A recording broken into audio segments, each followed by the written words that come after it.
ఈరోజు కేటీఆర్ ఇంకా అహంకారం దూరతోటి గౌరవ ముఖ్యమంత్రి రేవంత్ రెడ్డి మీద అనుచిత వ్యాఖ్యలు చేస్తున్నటువంటి కేటీఆర్ కు బుద్ధి జ్ఞానం ఇంకా కూడా లేదు. అధికారం పోయిననే అక్కస్తోటి లుచ్చ పనులు చేసి మిగతా వాళ్ళను అనవసరంగా గౌరవ ముఖ్యమంత్రి రేవంత్ రెడ్డి మీద నోరు జారే విధంగా మాట్లాడుతున్నాడు.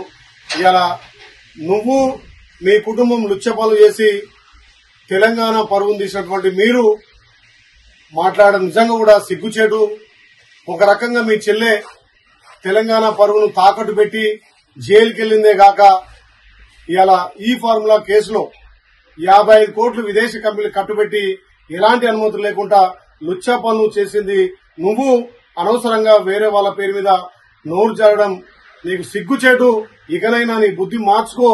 ఒక నీచపు నికృష్ట పనులు చేసి తెలంగాణ పరువును తెలంగాణలో భారతదేశంలో కాదు ప్రపంచ దేశాల్లో కూడా పరువు తీసే విధంగా వ్యవహరించిన నీకు సిగ్గు శరం లేకుండా మాట్లాడుతున్నావు.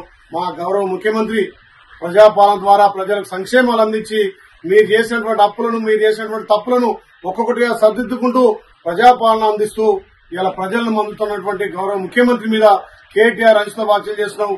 ఖబర్దార్ బిడ్డ,